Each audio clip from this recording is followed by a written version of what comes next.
Bonjour, ici Thierry, agriculteur d'aujourd'hui. Je vais vous présenter un semis de blé. Donc là on est sur la bourre, après les endives. On est fin novembre dans des conditions difficiles. Et vous allez voir comment ça se passe, comment fonctionne le semoir. Et je vous laisse parce que là je vais me faire écraser, je pense.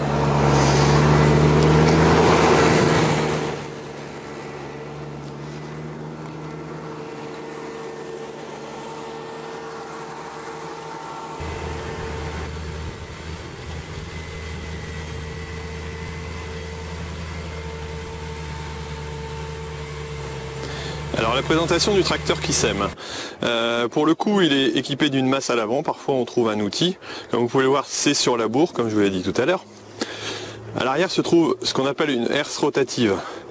Donc elle permet de mélanger la terre. Vous avez les systèmes de dents qui sont des efface-traces qui évitent que les traces restent derrière. Bon là on est dans des conditions très difficiles, donc on voit la terre qui est quand même dans un mauvais état. Une herse rotative suivie d'un rouleau qu'on appelle rouleau packer qui permet de retasser et de niveler. Et ensuite on a les systèmes de semis qui sont composés de disques, puis à l'arrière une roue plombeuse et encore à l'arrière une griffe qui permet de recouvrir légèrement le grain. Le semoir, il est posé donc sur la herse rotative afin d'éviter d'avoir un déport de poids trop important sur l'arrière. Il est composé d'un système de turbine, comme on peut le voir ici, qui souffle de l'air et qui pousse le grain qui tombe à l'arrière, comme je vais vous montrer après, dans les gaines qui se trouvent ici. Puis ils sont redistribués par les têtes afin de partir au niveau des disques à l'arrière. Donc là on peut voir la rotative en fonctionnement, donc elle mélange la terre, ensuite suivi par le rouleau, puis les disques qui viennent semer. Et ensuite les roues plombeuses et enfin les herses qui viennent recouvrir.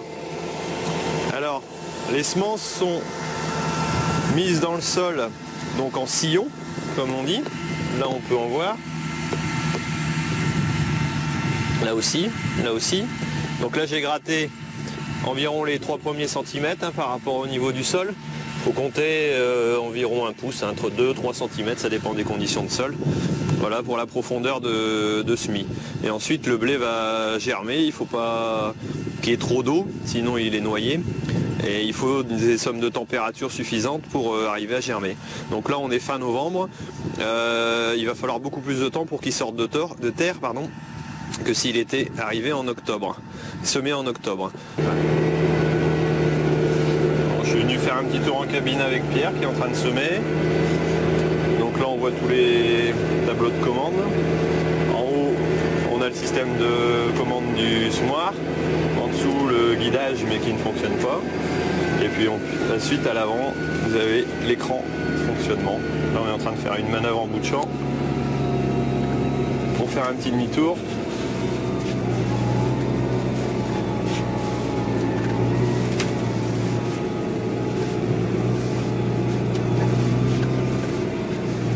Et on a la charrue qui est en train de tourner juste à côté.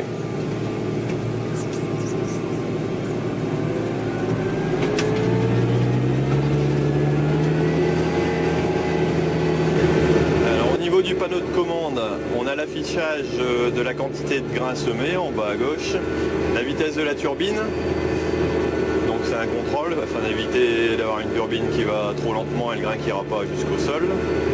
La vitesse, la surface réalisée depuis le début de la journée, éventuellement le marquage des traceurs. Bon là ils ne sont pas utilisés étant donné qu'on est dans du blé bio, donc pas besoin de traces pour passer à un tonneau retraité. Et les commandes de maintenance et de sécurité par exemple qui évitent le manque de grains par une alerte simplement un bip. Voilà les plus grosses fonctionnalités de ce tableau de fonctionnement et tableau de commande. Ici les sacs sont pris par Pierre, on va les mettre en sécurité pour arriver en bout de champ comme il faut, mais habituellement on utilise des big bags, donc des grands sacs qui permettent de vider directement dans la famille et qui nous permettent de remplir une fois tous les 3 ou 4 heures selon les quantités de semences à mettre.